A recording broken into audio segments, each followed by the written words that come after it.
नमस्कार विद्यार्थी मित्रांनो, डॉक्टर सुशील स्पॉटलाईट या आपल्या यूट्यूब चॅनलवर तुमचं सर्वांचं स्वागत आहे. या लेक्चरमध्ये आपण 5 डिसेंबर 2020च्या चालू घडामोडींचं विश्लेषण बघणार आहोत. तत्पूर्वी डॉक्टर सुशील स्पॉटलाईटला टेलिग्रामवर फॉलो करण्यासाठी डिस्क्रिप्शनमधली लिंक तुम्ही वापरू शकता. फेसबुकवरही आपला ग्रुप आहे, तिथेही फॉलो करू शकता. स्पॉटलाईट इयरबुक 2021 आणि स्पॉटलाईट MCQ बुक हे जानेवारीच्या फर्स्ट वीकमध्ये तुमच्या हातात असेल. स्पॉटलाईट रायटिंग फोरमच्या ज्या ॲक्टिव्हिटीज आहेत त्यामध्ये इनरोल करण्यासाठी spotlightritingforum@gmail.com या मेल IDवर तुम्ही मेल करू शकता. IAS मेन्स करता डेली आन्सर रायटिंग आहे, वीकली GS आणि एसेसुद्धा आहे. मराठी करता MPSC करता मराठी आणि इंग्रजी निबंध आहेत. तर आपली जी पहिली न्यूज आहे ती शेतकरी संघटनांच्या आंदोलनासंबंधीची न्यूज आहे. काल मी रात्री शेतकरी कायदे जे काही आहेत तर त्या 3 कायद्यांचा व्हिडिओ पोस्ट केलेला आहे. जर तो बघितलेला नसेल तर तो बघून घ्या, म्हणजे तुम्हाला एकंदर याचा जो बेस आहे तो लक्षात येईल की ह्या आंदोलन का होतं आहे. नेमका कायद्यांमधला म्हणजे 3 कायदे आहेत, या तिन्ही कायद्यांमधले समोरच्यांचे म्हणजे विरोधकांचे आक्षेप तिच्यामध्ये काय आहेत ते सर्व तिच्यात कव्हर केलं आहे. आणि एकंदरीतच आता हे आंदोलन सुरू आहे, तर या आंदोलनामध्ये वेगवेगळ्या घडामोडी घडत आहेत. तर ते एक 8-10 दिवसानंतर त्याचा एक आढावा आपण घेऊयात की सगळ्या गोष्टी कशा कशा पद्धतीने झाल्यात. शेतकरी संघटना ज्या आहेत त्यांचा मेजर जो इश्यू होता तो आहे MSPचा आहे, त्याच्यानंतर प्रोक्युअरमेंटचा आहे म्हणजे सरकार जे खरेदी करतं, APMC मार्केटचा इश्यू आहे. मग आता हिच्यामध्ये यांचं म्हणणं आहे की तुम्ही तिच्यामध्ये बदल करण्याऐवजी हे कामगार कायदे, हे जे सगळे कृषी कायदे आहेत तीन, हे स्क्रॅप करून टाका. सरकार याच्यासाठी तयार नाही आहे आणि आता शेतकरी संघटनांनी मंगळवारी भारत बंदची हाक दिलेली आहे, म्हणजे 8 तारखेला, आणि केंद्र सरकारचा दबाव वाढवण्याचा प्रयत्न केला जातो आहे. आता हा शेतकरी पंजाब हरियाणामधला शेतकरी आहे आणि म्हणजे आता याचे सगळ्या भारतामध्येच पडसाद उमटायला सुरुवात झालेली आहे. कॅनडानी त्यांचे जे पंतप्रधान होते जस्टिन ट्रूडो यांनी या आंदोलनाला शांततामय मार्गाने जर तुम्ही करत असाल तर आमचा पाठिंबा आहे वगैरे वगैरे असं स्टेटमेंट केलं होतं. आता खरं तर मग भारत सरकारच्या बाबतीत गोष्ट एकदम क्लिअर आहे की हा आमचा अंतर्गत मुद्दा आहे, तुम्ही बाहेरून याच्यामध्ये पडण्याचा संबंध नाही. पण याचं रिझन असं आहे का कॅनडाच्याच पंतप्रधानांनी केलं, दुसऱ्या देशांचे पंतप्रधान झोपलेत का? कारण पंजाबमधला एक मोठा जो काही क्रंच आहे पॉप्युलेशनचा तो कॅनडामध्ये आहे, किंवा कितीतरी पंजाबी लोक हे कॅनडाची त्यांच्याकडं नागरिकत्वाचा इश्यू आहे बघा, अक्षय कुमारचा मागे इश्यू झाला होता, त्याच्यामुळे ती एक अटॅचमेंट आहे, किंवा पंजाबी लोकांनी कॅनडा, तर तो एक मेजर हे आहे, त्याच्यामुळे हे स्टेटमेंट आलेलं आहे. म्हणजे तेही एक आपल्यासाठी एक महत्त्वाचं हे आहे. आता 8 तारखेला काय होतं ते बघूयात. आता याच्यामध्ये बघा, ममता बॅनर्जी ज्या आहेत, ऑबियसली केंद्राचा बिलकुल म्हणजे 36चा आकडा आहे ममता दिदींचा, त्यांनी पाठिंबा दिलेला आहे ना. काही लोकांनी म्हणजे आता एक स्टुडंट आहे बघा विधीचा, म्हणजे लॉचा स्टुडंट आहे, रिषभ शर्मा हा कोर्टात गेलेला आहे आणि त्यांनी सांगितलेलं आहे की बाबा आता कोविड-19च्या याच्यामध्ये पेशंट दिल्ली आणि सगळ्या इश्यूमध्ये तुम्ही आंदोलन कसं काय करताय, तर ते आंदोलन जे आहे तर ते बंद करावं है ना. तर आता फक्त रिषभ शर्मा आंदोलनकर्त्याच्या हाती लागू नये म्हणजे झालं. तर हे सगळं असं चालू आहे. आता मेजर इश्यू जो आहे ना की तुम्ही जर बघितलं की आता हे एक आर्टिकल आहे की the many layers of agriculture discontent, हिंदूने दिलेलं आहे. म्हणजे आता खरं तर हे जे इश्यू होते सगळे ॲग्रिकल्चरचे, त्याचा मेजर इश्यू काय आहे ना, तर सगळ्यात महत्त्वाची बाब जी होती की एकतर रिस्पॉन्स नावाची जी गोष्ट आहे शेतकऱ्यांच्या बाबतीमध्ये, हे सगळे जे बिल आणले गेलेत, एकतर याच्यामध्ये शेतकरी संघटनांबरोबर चर्चा करून न करता आलेले बिल्स आहेत. म्हणजे तुम्ही एक प्रॉपर डिस्कशन इथं करणं अपेक्षित होतं शेतकरी संघटना असतील शेतकऱ्यांबरोबर, पण ते झालेलं नाही आहे. याची पार्श्वभूमी जरी तुम्ही बघितली तर 2016मध्ये पंतप्रधानांनी सांगितलं होतं की 2022पर्यंत शेतकऱ्याचं उत्पन्न डबल करायचं आहे आपल्याला, आणि मग नंतर 20मध्ये हे कायदे आलेत. आता याच्यामध्ये APMC जो इश्यू आहे, तर कालचं लेक्चर जर तुम्ही बघितलं असेल किंवा ते बघितलं नसेल तर ते बघा, मग ते अजून क्लिअर होईल की APMC मार्केट जो आहे तो बेस आहे या सगळ्याचा. तेच APMC मार्केट जर नसलं तर मग काय होऊ शकतं है ना. शेतकऱ्यांचा माल विकणं खाजगी लोकांना, तर ते त्यांच्यावर बंधनकारक होऊ शकतं.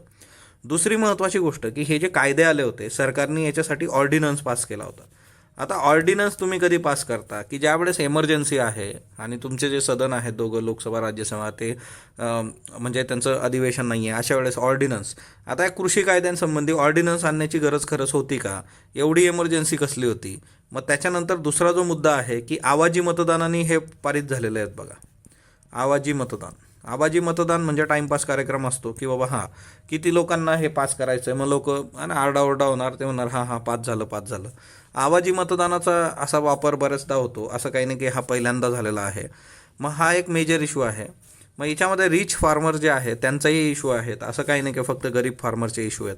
मग हा सगळा क्रंच आहे शेतीबाबतचा. त्याच्यानंतर 1970च्या दशकातलं शेतकरी आंदोलन आणि शरद जोशी आणि त्यांचेही रेफरन्सेस घेऊन येतं की मग आता 2020मध्ये परत शरद जोशींची गरज आहे का आपल्याला.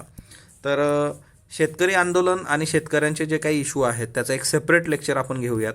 कृषी कायदे एकदा तुम्ही क्लिअर करून घ्या. आता याच्यामध्ये बघा की यांनी सरळ सरळ म्हटलेलं आहे की आम्हाला या कायद्यांमध्ये दुरुस्ती वगैरे नको, आम्हाला हे कायदे रद्द करून पाहिजे. कारण हा जो MSPचा इश्यू आहे की आता पंतप्रधान सर्वदूर सांगतायत की MSP राहणार आहे, पण तसं नाही, तुम्ही त्याला लीगल ॲस्पेक्ट दिला पाहिजे. म्हणजे त्याला कागदोपत्री खूप प्रॉपरली तुम्ही लिहिणं अपेक्षित आहे. किंवा स्वामीनाथन आयोग आहे की तुम्ही 1.5 ती सगळी MSP दिली पाहिजे वगैरे वगैरे. जो काही इश्यू आहे तो लीगल आला पाहिजे, तो इम्प्लिमेंट झाला पाहिजे आणि त्याच्याकरता तो कागदावर पाहिजे, हा इश्यू आहे. ओके, त्याच्यामुळे ते दुरुस्त्या वगैरे नको. किंवा तुम्ही हे राजधानीच्या सीमा पण यांनी बंद केलेल्या आहेत बघा आता शेतकऱ्यांनी. दुसरा जो मुद्दा आहे ह्या सगळ्यांच्या याच्यामध्ये की पंतप्रधानांना पत्र लिहिली जात आहेत. त्याच्यानंतर साहित्यिकांची पुरस्कार वापसी. आता पुरस्कार वापसी आपण बघितलं, काल पण बऱ्याच लोकांनी पुरस्कार परत केलेत. आता याच्यामध्ये लेखक डॉक्टर मोहनजीत आहेत किंवा डॉक्टर जसविंदर आहेत, पत्रकार स्वराजवीर आहे, यांनी साहित्य अकादमी पुरस्कार काल परत केलेले आहेत. ओके, आणि येत्या काही काळामध्ये क्रीडापटू असतील किंवा लष्करात शौर्य पदक ज्यांना मिळवलेले आहे ते जवान पण पुरस्कार परत करतील असं सांगण्यात येत आहे.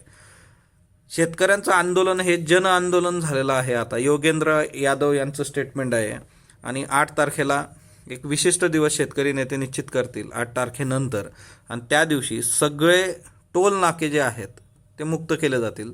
म्हणजे आता याच्यातून ते येत्या काळामध्ये अजून जसं आता हे जर आंदोलन असं दिसतंय की एकंदरीतच की जसं इंडिया अगेन्स्ट करप्शन ना, अण्णा हजारेंचं आंदोलन आणि त्या सगळ्या ज्या गोष्टी झाल्या होत्या त्या पद्धतीने हे सगळं जातं आहे का, तर असे सगळे ईशात इश्यू आहेत. पण बघूया त्या काळामध्ये.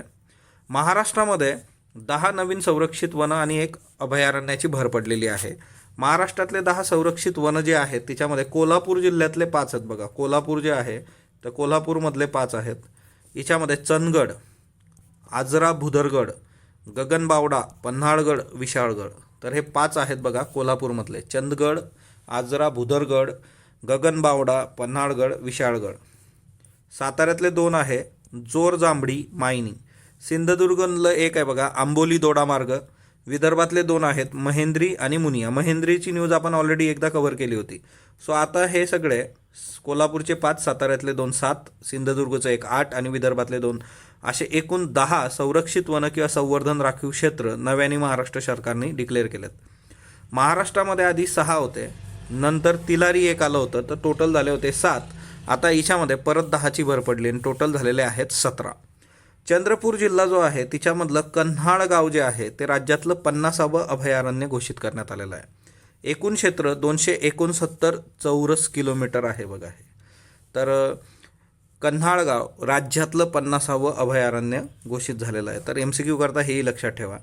आता हे सगळे निर्णय काल घेण्यात आले 4 डिसेंबर रोजी मंत्रिमंडळाच्या बैठकीमध्ये. आणि त्याच्याबरोबरच दुसरे काही सूचना होत्या, त्या म्हणजे काय की वाघाप्रमाणे बिबट्या आणि मानव संघर्ष जो आहे तो कमी करण्यासाठी उपाययोजना सुचवण्याची तज्ज्ञांची समिती स्थापन केली आहे. म्हणजे बिबट्याचा वावर पण आता मानवीय वस्ती आणि त्या याच्यात वाढतो आहे. अवनी वाघिणीचं जे पिल्लू आहे त्याची संपूर्ण वाढ झाली आहे आणि त्याला पेंच इथल्या नैसर्गिक अधिवासात सोडण्याला सुद्धा मान्यता देण्यात आलेली आहे. सो हे 2 महत्त्वाचे. अवनी वाघिणीचा जो काही सगळा इश्यू आहे तो एखाद दिवशी वाटलं तर रिवाईज करून देईल तुम्हाला. ओके, आता पुस्तकं बघा. आज शनिवार आहे. Why nation fail, the origin of power, prosperity and poverty, Daron Acemoglu आणि जेम्स रॉबिन्सन. आता बघा, व्हाय नेशन फेल म्हणजे एखादा देश जो आहे तो कोलॅप्स का होतो, एखादं राष्ट्र कोलॅप्स का होतं. मग तिच्यामध्ये मेजर पॉलिटिकल इश्यू आहेत का, म्हणजे राजकीय याच्यातून एखाद्या पर्टिक्युलर याच्यातून. जसं हे आता ॲक्च्युली हे पुस्तक चर्चेत येण्याचं रिझनच हे आहे की जे शेतकरी आंदोलन चालू आहे बघा, ते शेतकरी आंदोलनाला समोर ठेवून हे पुस्तक समोर आलेलं आहे बघा.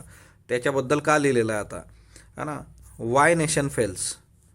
तर हे जे पुस्तक आहे तुमच्या समोर आहे बघा, व्हाय नेशन फेल्स. ओके, तर हे पुस्तक शेतकरी आंदोलन म्हणजे एखादी गोष्ट समाजाला एकत्र आणते, त्याचं राजकीय स्वरूप, तिच्यामधून आर्थिक पडसाद, अशा याच्यातून गोष्टी होत असतात. आणि याच्यात त्याने म्हटलेलंच आहे की पॉवर प्रॉस्पेरिटी अँड पॉवर्टी, गरिबी है ना, सत्ता आहे, गरिबी आहे. सो हे त्याच्यामुळेच चर्चेत आहे. Just transferred the untold story of Ashok Khemka, Bhavdeep Kang आणि नमिता काला यांचं पुस्तक आहे. अशोक खेमका कुणाला माहीत नसतील असं नाही आहे, स्पर्धा परीक्षेतल्या प्रत्येकाला तर ते माहीतच असतात, परंतु बाहेरच्या लोकांनाही चांगलं माहीत आहे. अशोक खेमकांचं टोटल जर तुम्ही बघितलं की जवळपास 27 वर्षाच्या सर्व्हिसमध्ये 54-53 त्यांच्या ट्रान्सफर, म्हणजे काय, जस्ट ट्रान्सफर, नुसतीच ट्रान्सफर होते. मग त्याच्यामुळे अशोक खेमका, आणि विशेष म्हणजे रॉबर्ट वड्रा यांचा जो सगळा जमिनीचा भूखंडाचा इश्यू होता 2012ची केस, त्याच्यानंतर असं वाटलं होतं की 2014 BJP आल्यानंतर काहीतरी चांगलं होईल यांच्याबद्दल. तसंही झालेलं नाही आहे. तसं त्यांनी काही BJPसाठी ते काम केलं नव्हतं, परंतु BJPला त्याचा बराच फायदा झाला होता 2014च्या इलेक्शनमध्ये. म्हणजे काय की प्रामाणिकपणे किंवा नियमानुसार काम करणं, प्रामाणिकपणाच्याही पलीकडे जाऊन काय, नियमानुसार काम करणारी लोक व्यवस्थेला नको असतात, याचं उदाहरण हे आहे अशोक खेमका. आता याच्यामध्ये ह्या पुस्तकाचं हे आहे बघा, अशोक खेमका बिलकुल ते तयारच आहेत, रस्त्यावरच ठेवलेलं आहे बाबा, इकडून तिकडं तिकडून तिकडं. ओके. आणि अशोक खेमकांसारखं उदाहरण सिस्टीममध्ये ही लोक आणि त्यांच्याबद्दल जाणून घेणं फार गरजेचं असतं. अनुपम खेर यांची पुस्तकं जर तुम्ही बघितली, आता खरं तर your best day is today हे पुस्तक आता रिलीज होतं आहे 2020मध्ये. याच्या आधी त्यांची पुस्तकं गाजलेली आहेत. The best thing about you is you, तुमच्याबद्दलची बेस्ट गोष्ट कुठली आहे तर ती तुम्हीच आहात, 2014तलं पुस्तक होतं आणि हे बऱ्याच भाषांमध्ये ट्रान्सलेट झालं, खूप चाललेलं पुस्तक आहे. त्याच्यानंतर 2019मध्ये त्यांचं आत्मचरित्र आलं होतं, lessons life taught me unknowingly, म्हणजे कळत न कळत आयुष्याने मला काय शिकवलं, ते आत्मचरित्र त्यांचं नाव आहे. आणि लास्ट वन की your best day is today, हे 2020 आता पुस्तक येतं आहे. सो अनुपम खेर जे आहेत त्यांची ही पुस्तकं थोडी लक्षात ठेवा, कारण एकंदरीतच काय होतं की प्रश्न विचारले जाताना अशा सेलिब्रिटींवर थोडासा फोकस असतो, राजकीय याच्यातले आत्मचरित्र असतील वगैरे, मनोरंजन क्षेत्र असेल, है ना. तर आता हे पुस्तक आहे ते अनुपम खेर, त्यांचाच फोटो आहे, your best day is today. त्याच्यानंतर जे काही आपल्या विधान परिषदेची निवडणूक झालेली आहे, त्या विधान परिषदेच्या याच्यामध्ये पदवीधरमध्ये जर तुम्ही बघितलं तर पुण्यामध्ये राष्ट्रवादी काँग्रेस, नागपूरमध्ये काँग्रेस आणि औरंगाबादमध्ये राष्ट्रवादी काँग्रेस. पुण्यातले अरुण लाड होते बघा उमेदवार, त्याच्यानंतर नागपूरमध्ये अभिजित वंजारी होते आणि औरंगाबादमध्ये सतीश चव्हाण होते. ओके. तर एकंदरीतच त्यांची जी मतं आहेत ना, 1,12,22,000 वगैरे वगैरे, है ना. तर पदवीधरांच्या याच्यामध्ये हे निकाल समोर आहेत. आणि शिक्षकांच्या याच्यामध्ये जर तुम्ही बघितलं तर पुण्यातून जयंत आसगावकर काँग्रेसचे आहेत बघा, आणि अमरावतीमधून किरण सरनाईक अपक्ष आहेत. आणि एक स्थानिक याची जागा जी होती ती यांना मिळालेली आहे. ओके. भाजपला स्थानिक स्वराज्य पक्ष, टोटल 6, ते तिकडं है ना पदवीधर आणि शिक्षकांच्या जागा होत्या फक्त. त्याच्यानंतर हैदराबादमध्ये सुद्धा जे काही होतं तिथलं निवडणूक, आता तिच्यामधल्या 150 पैकी 146 जागांचे निकाल जाहीर झालेले आहेत. तिच्यात तेलंगण राष्ट्र समिती TRS, म्हणजे जे सत्तेत आहेत तिथं राज्यात तेलंगणामध्ये, त्यांना 56 जागा, भाजपला 46 जागा आणि MIM जे आहे त्याला 42 जागा, म्हणजे MIMला मागं टाकलेलं आहे, ओवेसीनला मागे टाकलं बघा BJPने. आणि एकंदरीतच ह्या सगळ्या याच्यात BJPने खूप सगळी जी एनर्जी होती ती हैदराबादमध्ये टाकली होती आणि तिच्यातून हे रिझल्ट दिसतात. याच्यातून एकच गोष्ट आहे बघा की तुम्ही ज्या वेळेस 100% देणार, तुम्ही ज्या वेळेस ते एफर्ट्स एखाद्या ठिकाणी टाकाल तर तिथून काही ना काही तुमच्या हाती लागणार आहे, एवढं नक्की आहे. तर एक्झाम्पल म्हणजे हैदराबादची महापालिकेची निवडणूक. नेक्स्ट वन, सर्वोच्च न्यायालयामध्ये बुधवारी सुनावणी करण्यात येणार आहे बघा मराठा आरक्षण प्रकरणी जे आहे, तर ते घटनापीठ स्थापन झालेलं आहे आणि राज्य सरकारला दिलासा दिलेला आहे की शिक्षणात जास्तीत जास्त जागा निर्माण करून मराठा समाजाच्या याला विद्यार्थ्यांना प्रवेश द्यावेत, अशी मागणी जी होती मराठा क्रांती मोर्चाची, आता हिच्यामध्ये घटनापीठ स्थापन झालेलं आहे. या घटनापीठ स्थापन केल्याच्या हिच्यामध्ये आता जो मेजर इश्यू होता की राज्यामध्ये महाराष्ट्रामध्ये मराठा समाज जो आहे SEBC नोकऱ्या आणि शिक्षणात ते आरक्षण जे आहे, तर त्याला 9 सप्टेंबर रोजी 3 सदस्यीय खंडपीठ जे होतं त्यांनी अंतरिम स्थगिती दिली होती. आता ही स्थगिती उठणार, काय होणार तर ते हे घटनापीठ सांगेल. आणि याच्यावर पण बऱ्यापैकी आपल्या MPSCच्या डेट्स पण आहेत, तर बघूया त्या काळामध्ये कशा पद्धतीने गोष्टी होतात. म्हणजे थोडा होपफुल आपण राहिलं पाहिजे. डॉक्टर विवेक मूर्ती जे आहेत ते अमेरिकेचे सर्जन जनरल झालेले आहेत आणि अमेरिकेचे नियोजित अध्यक्ष जे आहेत जो बायडन, त्यांनी सर्जन जनरल म्हणून यांची निवड केलेली आहे, डॉक्टर विवेक मूर्ती. आता हे आधी पण होते ओबामा प्रशासनाच्या काळात, परंतु ट्रम्प जे होते त्यांनी त्यांना बाजूला सारलं होतं आणि मूर्ती यांना आता कोरोना नियंत्रक सल्लागार म्हणून निवड त्यांची करण्यात आलेली आहे आणि त्याच्या संबंधीची घोषणा होईल. तर बघूयात, असंही आपलं ते लेक्चर बाकी आहे, तेही लेक्चर आपण कव्हर करूयात. आता आपली सिरीज प्रॉपर सुरू झालेली आहे की रेली आपण कव्हर करतो आहे. बुरेवी नावाचं जे चक्रीवादळ आहे, तर ते चक्रीवादळ परत एकदा तामिळनाडू आणि एकंदरच चेन्नईला बऱ्यापैकी हे करू शकतं. तर त्याचे डिटेल्स आपण करूयात. बुरेवी चक्रीवादळ हा ना, ते मन्नारच्या आखातामध्ये आहे. भारतीय लष्करामध्ये 2 नवीन पदांची भरती झालेली निर्मिती करण्यात आलेली आहे. ही 2 पदं कुठली आहे? लष्कर उपप्रमुख व्यूहरचना आणि महासंचालक युद्ध माहिती विभाग. तर ही 2 पदं आहेत. हिच्यामधलं जे पहिलं पद आहे लष्कर उपप्रमुख व्यूहरचना. आता सध्या लष्करी कारवाईचे जो विभाग आहे त्याच्यामध्ये महासंचालक असणारे लेफ्टनंट जनरल परमजित सिंह हे पहिले लष्कर उपप्रमुख व्यूहरचना असतील. म्हणजे बऱ्यापैकी हे फिक्स झालेलं आहे आता या पदाचा उद्देश काय? लष्करात पायाभूत सुविधा म्हणजे जे काही इन्फ्रास्ट्रक्चर आहे बेसिक, तर ते घडवून आणण्याच्या उद्देशाने हे पद निर्माण करण्यात आलेलं आहे. या पदावरची व्यक्ती लष्करी कारवाई, लष्करातील गुप्तचर विभाग, व्यूहरचना, कार्यपद्धती याबाबतचे निर्णय अधिकारी करतील. या पदाची प्रक्रिया जी ती 2018ला सुरू करण्यात आली होती आणि 20मध्ये ते निर्माण केलं. महासंचालक युद्ध माहिती विभाग. आता या पदामुळे लष्कराच्या उपप्रमुखावरचा जे कामाचा जो ताण आहे तो कमी होणार आहे. म्हणजे त्या काही जबाबदाऱ्या महासंचालक युद्ध माहितीकडे येतील. या पदावर अद्याप कुणाची नियुक्ती करण्यात आलेली नाही. तर हाही याच्यातला महत्त्वाचा आस्पेक्ट आहे. त्याच्यानंतर लंडनमध्ये जे आंबेडकर हाऊस आहे तिथं आता संग्रहालय होणार आहे आणि त्याच्या संबंधीचे सगळे जे काही इश्यूज होते ते सॉर्ट आऊट झालेले आहेत. लंडन इथलं कॅम्डेन टाऊन जे आहे तर तिथं 10 किंग हेनरी रस्त्यावर इमारतीमध्ये आंबेडकर हाऊस, डॉक्टर आंबेडकर 1921-22मध्ये त्या कालावधीत ते तिथं वास्तव्यास होते. या इमारतीमध्ये आंबेडकर हाऊस ज्याला नाव दिलं आहे आपण, आणि ही किंग हेनरी रस्त्यावर आहे 10 कॅम्डेन टाऊन. आणि लंडन स्कूल ऑफ इकॉनॉमिक्समध्ये ते त्यावेळेस शिकत होते. आता कॅम्डेनची जी परिषद आहे म्हणजे तिथलं जे काही स्थानिक प्रशासन आहे त्यांनी आधी या संग्रहालयासाठी नकार दिला होता. मग नंतर मंत्री रॉबर्ट जेनरिक जे आहेत त्यांचा हस्तक्षेप झाल्यानंतर मग संग्रहालयाला परवानगी देण्यात आली 4 डिसेंबर 2020. कॅम्डन परिषदेने येथे आता सायकल स्टँडला परवानगी दिली आहे आणि व्यवस्थापन आराखडाही त्यांनी मंजूर केला आहे. म्हणजे आता संग्रहालयाचा मार्ग मोकळा झाला. महाराष्ट्र सरकारने 3.1 मिलियन पाऊंडला ही इमारत विकत घेतली होती. त्याचा उद्देश तोच होता की डॉक्टर बाबासाहेब आंबेडकरांचं इथं वास्तव्य होतं आणि एक सर्वांना ते एक हे असतं बघा, तुम्ही लंडनला भेट देणारे जे भारतीय आहेत किंवा त्यांच्यासाठी ती एक प्राऊड फील करणारी गोष्ट आहे. आणि या इमारतीमध्ये सध्या डॉक्टर बाबासाहेब आंबेडकरांची छायाचित्र आणि वस्तू ठेवण्यात आलेल्या आहेत. कालचे प्रश्न बघा. 2020चे इन्फोसिसचे पारितोषिक 6 जणांना देण्यात आलं. बरोबर आहे. इन्फोसिस पारितोषिकाचं स्वरूप जे असतं ते सुवर्णपदक, मानपत्र आणि $1,00,000 इतकं आहे. हेही बरोबर आहे. दोन्ही स्टेटमेंट योग्य आहेत. महाराष्ट्र शासनाचा पर्यावरण 2 उपक्रमाबद्दल योग्य विधान निवडा. पंचमहाभूतांवर आधारित असणारा हा भारतातील पहिला विशेष उपक्रम आहे. बरोबर आहे. तरुणांमध्ये मी फॉर महाराष्ट्र ही भावना रुजवली जाईल. हेही बरोबर आहे. विद्यार्थ्यांना पर्यावरण संवर्धनासाठी उपाय सुचवण्याची संधी मिळेल. हेही बरोबर आहे. क. त्याच्यानंतर आंतरराष्ट्रीय एकदिवसीय क्रिकेटमध्ये 12,000 धावांचा टप्पा वेगात गाठण्याचा विक्रम करणारा विराट कोहली भारतातील आणि जगातील कितवा फलंदाज आहे? दुसरा 6वा. कृत्रिम मांस स्थानिक बाजारात विकण्याची परवानगी देणारा जगातला पहिला देश कुठला? सिंगापूर. विकोवा गोखलाई या फुल प्रजातीबद्दल योग्य विधान निवडा. सूर्यफूल कुळातली आहे, पश्चिम घाटात आढळते, हिरवी पानं आणि गर्द पिवळ्या रंगाची आहे. क.